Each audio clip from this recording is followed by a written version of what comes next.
The great city of Troy had fallen. After 10 years of war, the Greeks claimed victory through cunning, not brute force. Hidden within a wooden horse, warriors burst forth and opened the gates. The city burned. Among the heroes was Odysseus, king of Ithaca, clever, bold, and weary of war. He longed to return home to his wife, Penelope, and their young son, Telemachus. Yet as the Greeks set sail, the gods whispered of storms and trials to come. With 12 black ships and hearts full of hope, Odysseus and his men left the blood-soaked shores of Troy. But Poseidon, god of the sea, watched with fury, for Odysseus had angered him, and the sea would not be kind. The journey home had begun, but it would not be swift nor easy. Days at sea turned into weeks. The winds carried Odysseus and his fleet to a strange, dreamy shore. The island was quiet, lush and peaceful, with trees heavy with fruit and air thick with perfume. Curious, Odysseus sent 3 men to explore. They found no danger, only locals with serene smiles offering sweet golden flowers. The men ate the blossoms. At once they forgot their homes, their families, their mission. All they wanted was to stay, to rest, to dream. When Odysseus found them, they pleaded to remain, but he saw the truth. The island was a trap of forgetfulness, a paradise that stole purpose. Furious and heartbroken, he dragged them back to the ships by force. The oars splashed, the sails rose, and the island faded into mist. Behind them, the lotus eaters waved gently, trapped forever in a beautiful sleep. Beyond the lotus island, storms drove Odysseus to a wild and rocky land. They found a cave, vast, echoing, full of food and milk. His men urged him to take supplies and flee, but Odysseus, ever curious, chose to wait for the cave's master. He came, Polyphemus, a towering Cyclops with a single blazing eye. Trapping them with a massive boulder, the beast devoured 2 men in a single breath. Each night, more were taken. Escape seemed hopeless. Odysseus hatched a plan. He offered the Cyclops strong wine, and the monster drank deeply. "What is your name?" Polyphemus slurred. "Call me nobody," Odysseus replied. As the giant slept, Odysseus drove a sharpened stake into his eye. Polyphemus howled, blindly thrashing. When others came to help, he cried, "Nobody is hurting me," and they left. At dawn, the men clung beneath the Cyclops' sheep and escaped as they were led out to graze. But Odysseus could not resist boasting. From the ship, he shouted his real name. Polyphemus, in agony, raised his arms to the sea. "Father Poseidon, curse Odysseus of Ithaca!" And the god of the sea listened. After the horror of the Cyclops, the seas calmed, and Odysseus arrived at the floating island of Aeolia, home of Aeolus, the god of winds. Welcoming him as a hero, Aeolus listened to his tale and took pity. As a gift, Aeolus gave Odysseus a leather bag, tied shut with silver cords. Inside were all the winds, except the gentle one that would blow him home to Ithaca. He warned, "Do not open it." For 9 days, Odysseus sailed without rest. Ithaca so near, he could see the smoke of home fires on the horizon. But while he slept, his crew, curious and jealous, believed the bag held treasure. They opened it. The winds exploded. Storms raged. The ships were hurled backward, far from home, crashing once again upon Aeolus' shores. This time, the wind god turned his back. "You are cursed by the gods," he said. "I cannot help you again." Odysseus and his men were cast adrift once more, the dream of home ripped from their hands. Driven once more by storms, Odysseus' fleet came upon a distant land, a place of towering cliffs and narrow harbors. From above, the cliffs looked down like watchful eyes. Odysseus sent scouts inland seeking help. They met a girl who led them to her father, the king of the land. But this was no ordinary king. He was Antiphates, ruler of the laestrygonians, a savage race of giants. Without warning, the king seized one of Odysseus' men and tore him apart for food. The others ran, but it was too late. The laestrygonians rushed from the hills, hurling boulders the size of houses. Ships splintered, men drowned or were dragged from the decks and devoured. Only Odysseus' ship, moored apart, escaped. As they rowed away, hearts shattered and the sea red with loss. Odysseus said nothing. Too many dead, too much grief, and still no way home. Shattered and few, Odysseus' men drifted to the lush island of Aeolus, a place of soft breezes, green forests, and strange stillness. Smoke curled from a distant palace. Birds sang, but no people could be seen. Odysseus sent a scouting party. There they found her, Circe, a stunning woman in flowing robes, singing softly as she stirred her cauldron. She welcomed them, offered wine and food, but the feast was laced with enchantment. At her command, the men transformed into swine. Their eyes remained human, trapped in animal bodies. Only one escaped, running to warn Odysseus.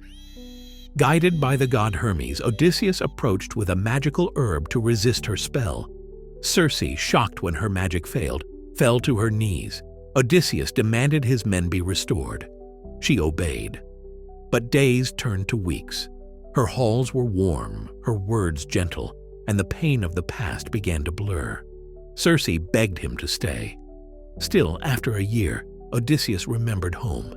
He asked for her help. She told him he must first descend to the realm of the dead. At Circe's command, Odysseus sailed to the edge of the world, to a place where the sky never smiled and the waters ran cold and black. There, at the mouth of the underworld, he dug a trench, poured offerings of milk, honey, and blood, and waited. From the darkness, the dead came. Wailing souls drifted like mist, drawn to the living blood. Odysseus stood firm, sword in hand, keeping them at bay until one appeared. Tiresias, the blind prophet. Tiresias drank, and his shade spoke. "You will reach home, but not without cost. Beware the sun god's cattle, curb your pride, and when your journey ends, take an oar to a land that knows not the sea." Odysseus asked about his family, his wife, his son, his kingdom.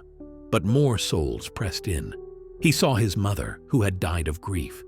She reached for him, but he could not hold her. He saw warriors from Troy, Achilles, Ajax, Agamemnon, ghosts of glory and ruin. Their eyes told stories of pain, of betrayal, of regret. Overwhelmed, Odysseus fled, chased by the cries of the dead echoing across the Black Sea.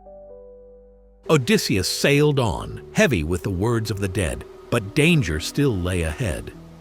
First came the Sirens, creatures with voices like heaven and hearts like stone. Their song promised truth, joy, love, but led men to ruin on jagged rocks. Warned by Circe, Odysseus ordered his crew to stop their ears with beeswax. He alone would listen, tied to the mast, unable to move. As their song rose, he wept and screamed to be released. But the crew rode on, blind to the music that broke his soul. Then came Scylla and Charybdis. On one side, Charybdis, a monstrous whirlpool that swallowed the sea itself. On the other, Scylla, a six-headed serpent who struck without warning. Odysseus chose to sail close to Scylla, sacrificing a few to save the many. She snatched 6 men in an instant, one for each mouth, dragging them screaming into the sky. Odysseus did not stop. He did not look back. The sea grew quiet, but the silence was not peace, only the emptiness of loss. Weary and worn, Odysseus' crew reached the island of Thrinacia, home to the sacred cattle of Helios, the sun god. Circe had warned, Touch them not, or face ruin." Odysseus swore an oath and made his men promise, but storms pinned them down for a month. Food dwindled. Hunger gnawed at their minds. While Odysseus slept in prayer, the men disobeyed. Led by Eurylochus, they slaughtered the golden cattle. They roasted the flesh, praising the gods. But the gods were not fooled. As they set sail, the skies turned black. Helios, furious, demanded revenge. Zeus answered. A lightning bolt split the sea. The ship shattered. All his men were lost, swallowed by the deep. Only Odysseus survived, clinging to driftwood, cast again into endless waters. His heart was broken, his promise undone. Cast into the sea, alone and half dead, Odysseus drifted for days. Waves carried him to the island of Ogygia, hidden from mortal sight. There lived Calypso, an immortal nymph of breathtaking beauty. She found him washed upon the shore, broken and hollow. She healed him. She offered him food, comfort, and even love. She promised him immortality if he would stay. But Odysseus's heart belonged to Ithaca. 7 years passed, 7 years of longing. Each day he walked the shore, staring at the horizon.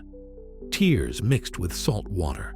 Though Calypso loved him, she could not fill the void of home. At last, the gods took pity. Hermes came, commanding Calypso to release him. She raged but obeyed. With sorrowful eyes, she gave Odysseus the tools to build a raft. They shared a final farewell on the beach, immortal love against mortal will. Then he set sail once more, toward home. The gods watched, and at last they stirred the sea with mercy. Odysseus washed ashore in Ithaca, his homeland, but unrecognized, unknown. Athena, goddess of wisdom, met him in disguise. She warned him. Suitors had overrun his halls, seeking his wife Penelope and eating his kingdom bare. They believed Odysseus dead. To protect him, she cloaked him in rags and age. As a beggar, Odysseus walked the land he once ruled. His heart swelled at every familiar tree, every stone. No one knew him. He found his old swineherd, Eumaeus, who took him in with kindness. And soon his son Telemachus returned, and Athena revealed the truth. Father and son wept, embraced, and planned vengeance. Odysseus would take back his home, but not with sword alone, with patience, with cunning, and with the quiet fire of justice long delayed. The palace was full of wolves in silk. Suitors lounged in Odysseus' halls, mocking his name, gorging on his food, and pressing Penelope to choose a new husband. She resisted, weaving and unweaving her shroud, waiting for a ghost to return. Odysseus entered, still in disguise, unnoticed by the men who would soon fall. Penelope declared a contest.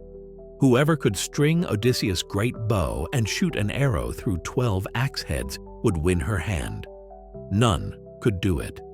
They strained and failed. Then the beggar asked to try. Laughter rang. But the old man took the bow with ease. With a single shot, he split the axes, clean and true. In a blur, Odysseus cast off his disguise.